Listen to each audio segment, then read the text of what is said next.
নমস্কাৰ এই মুহূৰ্তত আহি পৰিছে সন্ধিয়াৰ কেইবাটাও বিগ ব্ৰেকিং নিউজ। আজি হৈছে ৭ মে।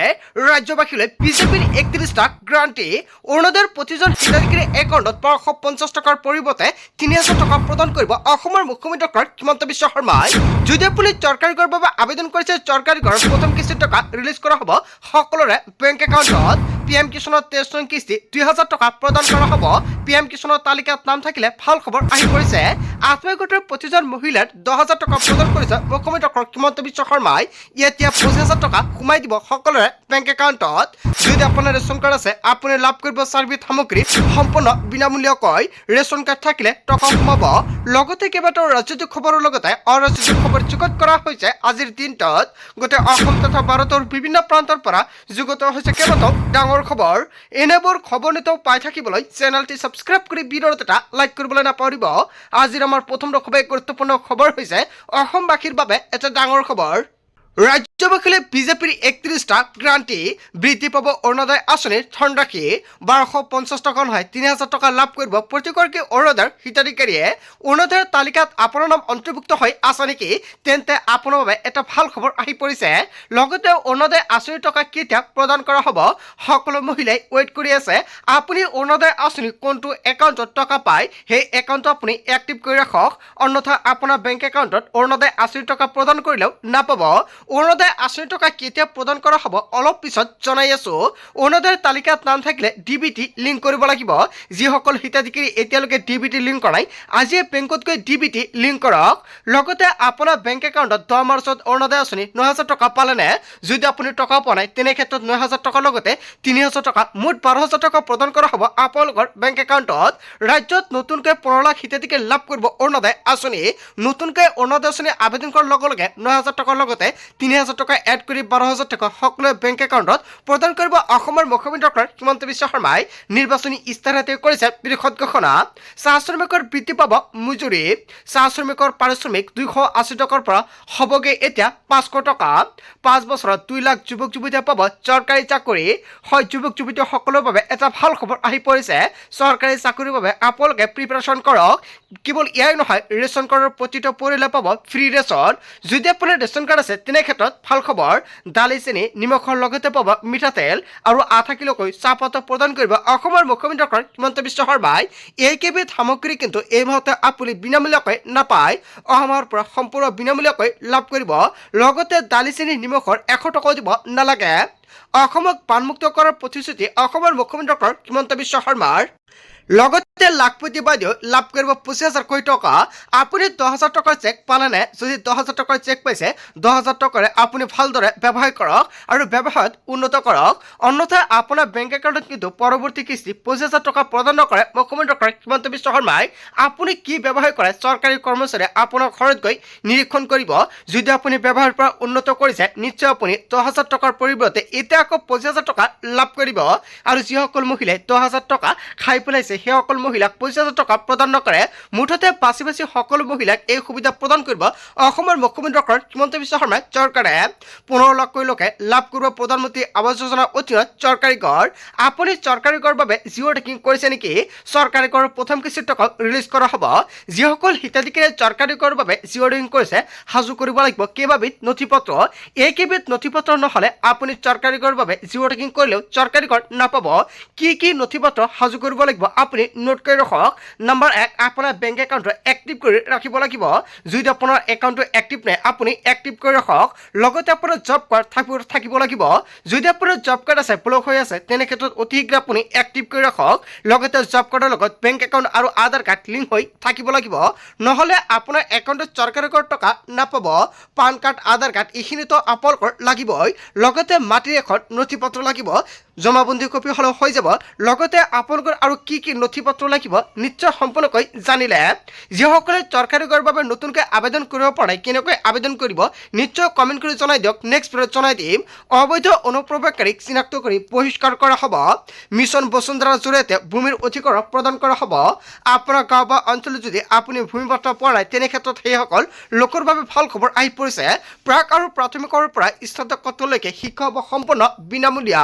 10 লাখ যুৱক যুৱতীয়ে পাব 2 লাখ কোটি টকা অসমৰ মুখ্যমন্ত্ৰী ডক্টৰ হিমন্ত বিশ্ব শৰ্মাই এই টকা ব্যৱহাৰ কৰিবলৈ প্ৰদান কৰা হ'ব আপোনাৰ গাঁও বা অঞ্চলত এই আঁচনি সুবিধা পাইছে না নাই যদি পোৱা নাই এতিয়া কমেণ্ট কৰি জনাই দিয়ক কেনেকৈ আবেদন কৰিব যেতিয়া মুখ্যমন্ত্ৰী ডক্টৰ হিমন্ত বিশ্ব শৰ্মাই ঘোষণা কৰে জনাই দিয়ে ক্ষুদ্ৰ আৰু উপান্ত কৃষকক দিব 11,000 কোটি টকা দেশৰ কোটি কোটি কৃষকৰ বাবে ভাল খবৰ পিএম কিষাণৰ তালিকাত নাম থাকিলে বছৰি 6,000 টকাৰ পৰা 11,000 টকালৈ বৃদ্ধি কৰা হ'ব এটা নহয় দুটা নহয় নিৰ্বাচনী ইস্তাহাৰত 31টা বৃহৎ ঘোষণা কৰিছিল অসমৰ মুখ্যমন্ত্ৰী ডক্টৰ হিমন্ত বিশ্ব শৰ্মাই আৰু সকলোকে এতিয়া মুখ্যমন্ত্ৰী ডক্টৰ হিমন্ত বিশ্ব শৰ্মাই পালন কৰিব 6 জনগোষ্ঠীক জনজাতিকৰণৰ বাবে মন্ত্ৰী গোটৰ পৰামৰ্শ কাৰ্যকৰী ব্যৱস্থা 26 ৰণনৌকা বজাই বিজেপিয়ে মুকলি কৰিলে সংকল্প পত্ৰ আৰু সংকল্প পত্ৰ যিকেইটা লিখা আছে সকলোকেইটা আখৰে আখৰে পালন কৰিব বিজেপিয়ে 12 তাৰিখত শপত গ্ৰহণ কৰিব মুখ্যমন্ত্ৰী ডক্টৰ হিমন্ত বিশ্ব শৰ্মাই আৰু তাৰ পিছতে এটা কৰি পালন কৰিব আজিৰ ভিডিঅ'ত যিমান পাৰে সকলোৱে শ্বেয়াৰ কৰি দিয়ক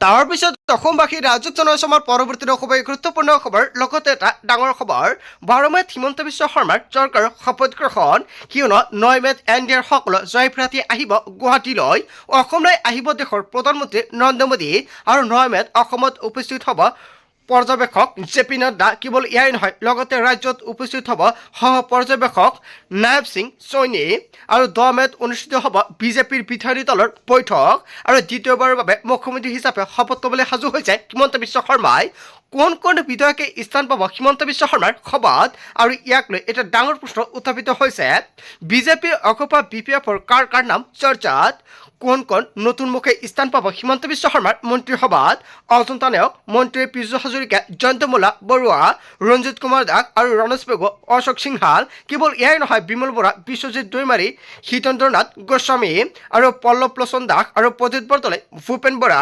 তুলিৰাম ৰংহাং আৰু পদ্মা হাজৰিকা তৰংগ গগৈ কেৱল এয়াই নহয় মানৱ ডেকা আৰু অতুল বৰা আৰু মিছুলি মহিলাৰী আৰু ভৱেশ কলিতা আৰু দুই এদিনতে স্পষ্ট হ'ব কোন 18 বিধায়কৰ কাৰ ভাগ্য ফুলিব 12 মেত হিমন্ত বিশ্ব শৰ্মাই শপত গ্ৰহণ কৰিব আজিৰ ভিডিঅ'ত যিমান পাৰে সকলোৱে শ্বেয়াৰ কৰি দিয়ক আৰু 12 মেত শপত গ্ৰহণ কৰি এটাকৈ প্ৰতিশ্ৰুতি পূৰণ কৰিব হিমন্ত বিশ্ব শৰ্মাই তাৰ পিছত অসমবাসী ৰাজক জনসমাৰ পৰৱৰ্তী খুবেই গুৰুত্বপূৰ্ণ খবৰ লগতে এটা ডাঙৰ খবৰ হিমন্ত বিশ্ব শৰ্মাক উভতি ধৰিলে জ্ঞানশ্ৰী বৰাই হয় এটা বিগ ব্ৰেকিং নিউজ আহি পৰিছে প্ৰথমটো নিৰ্বাচনত হিমন্ত বিশ্ব শৰ্মাও পৰাজিত হৈছিল মই প্ৰথমটো নিৰ্বাচনত পৰাস্ত হৈছো হিমন্ত বিশ্ব শৰ্মাই লাভ কৰিছিল প্ৰথমবাৰত 29,318টা ভোট আৰু মই লাভ কৰিছো 52,792টা ভোট কেৱল এয়াই নহয় মই প্ৰথমটো নিৰ্বাচনৰ তুলনাত হিমন্ত বিশ্ব শৰ্মাতকৈ বেছি ভোট পাইছো হিমন্ত বিশ্ব শৰ্মাই নিৰ্বাচন খেলিছিল 2 বাৰৰ বিধায়কৰ সৈতে আৰু মই নিৰ্বাচন খেলিছো 7 বাৰ শাসন কৰা বিধায়কৰ পৰিয়ালৰ সৈতে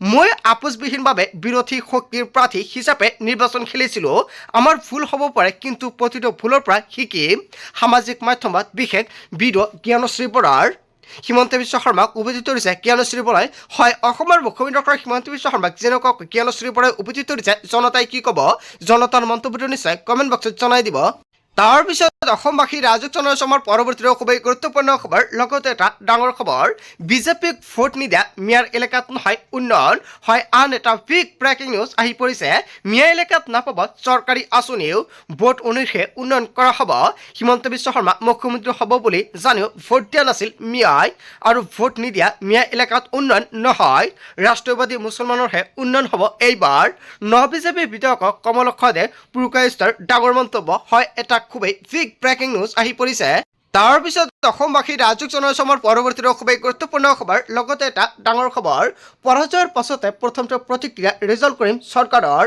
পৰাজয়ৰ কথা স্বীকাৰ কৰিলে ৰিজাল্ট কৰিমে আৰু মোক আঁতৰাই গৌৰৱ গগৈ উজনিত কি কৰিলে উজনিৰ ৰাইজে আজি তেওঁক আঁতৰালে ষড়যন্ত্ৰৰ বাবে পৰাস্ত হোৱাৰ কথা উল্লেখ এনেকুৱাকৈ বৃহৎ মন্তব্য কৰিছে ৰিজাল্ট কৰিম চৰকাৰে ৰকিবুল হুছেইন আৰু আব্দুল খালেক দ্ৰৌপদী শইকীয়াই কোভিড ষড়যন্ত্ৰ কৰিছিল কংগ্ৰেছৰ মোক যোগ নিদিবলৈ বহুত ষড়যন্ত্ৰ কৰিছিল মই কংগ্ৰেছ দলত থাকিলে উজনিত ভোট নাপাম বুলি কৈছিল কেৱল এয়াই নহয় মই শিৱসাগৰ আৰু ধুবুৰী বনাম বুলি কোৱা নাছিলোঁ কেৱল এয়াই নহয় বেলেগক দোষাৰোপ কৰাতকৈ নিজৰ ভুল শুধৰত কংগ্ৰেছে এনেকুৱাকৈ কংগ্ৰেছক কেইবাটাও তুলনা কৰিছে ৰিজাল্ট কৰিম চৰকাৰে কিন্তু উজনি অসমত কংগ্ৰেছ ধ্বংস হ'ল 13 দিনৰ ভিতৰতে 88,000 ভোট লাভ কৰিছিলোঁ আৰু আমাৰ কিছু ভুল হোৱাৰ বাবে পৰাস্ত হ'বলগীয়া হ'ল কংগ্ৰেছৰ বিৰুদ্ধে আক্ৰমণাত্মক ৰূপত ৰিজাল্ট কৰি পৰাজয়ৰ কথা স্বীকাৰ কৰি ৰিজাল্ট কৰিম চৰকাৰে কৰিছে বৃহৎ মন্তব্য তাৰ পিছত অসমবাসী ৰাইজক জনাইছো আমাৰ পৰৱৰ্তী খুবেই গুৰুত্বপূৰ্ণ খবৰ লগতে এটা ডাঙৰ খবৰ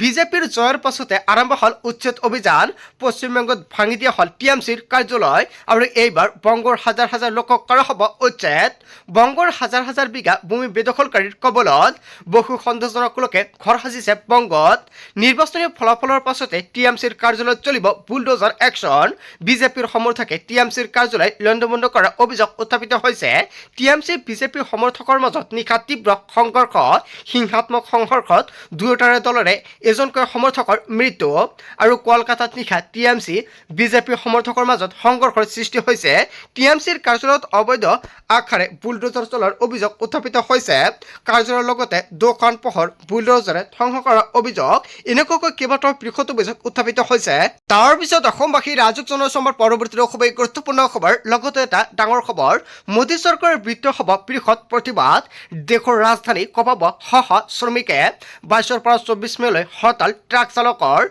ট্ৰাক ইউনিয়নে চৰকাৰৰ বিৰুদ্ধে কেনেকুৱাকৈ বৃহৎ পদক্ষেপ হাতত ল'ব তিনিদিনীয়া হৰতাল ঘোষণা ট্ৰাক ইউনিয়নৰ দেশৰ ৰাজধানীত সামগ্ৰী যোগান ধৰা বাহনৰ চলাচল হ'ব পাৰে বন্ধ বহিৰাজ্যৰ পৰা অহা ট্ৰাকৰ এণ্ট্ৰি বন্ধ ঘোষণা শুক্ল বৃদ্ধিৰ বিৰুদ্ধেও জাঙুৰ খাই উঠিছে শ্ৰমিকসকল দিল্লীত প্ৰৱেশ কৰা বাণিজ্যিক বাহনৰ ওপৰত বৃদ্ধি কৰা হৈছে শুক্ল আৰু BS4 বাহনৰ দিল্লীত প্ৰৱেশ দিয়া হৈছিল নিষিদ্ধা কেৱল এয়াই নহয় পুৰণি বাহনৰ চলাচলত নিষেধাজ্ঞাৰ ঘোষণাৰ পাছতে ক্ষতিগ্ৰস্ত হৈছে চালকৰ আৰু BS6ৰ দৰে পৰিৱেশ অনুকূল বাহনৰ ওপৰত নিষেধাজ্ঞাৰ পাছতে প্ৰতিক্ৰিয়া প্ৰকাশ কৰিছে দিল্লী প্ৰদূষিত নহ'বলৈ চৰকাৰে লৈছে কঠোৰ পদক্ষেপ আৰু সৰ্বোচ্চ ন্যায়ালয়ৰ মঞ্জুৰিৰ পাছতে এনেকুৱাকৈ লাগু হৈছিল কেতবোৰ নিয়ম আৰু দিল্লীক লৈ কঠোৰ নিৰ্দেশনাৰ পাছতে হৰতালৰ সিদ্ধান্ত গ্ৰহণ কৰিছে ফল মূল শাক পাচলি গাখীৰ যোগানত পৰিব প্ৰভাৱ কেৱল এয়াই নহয় ঔষধৰ দৰে অত্যাৱশ্যকীয় সামগ্ৰীৰ যোগানো হ'ব পাৰে বন্ধ 22ৰ পৰা 24 মেলৈ হৰতাল ট্ৰাক চালকৰ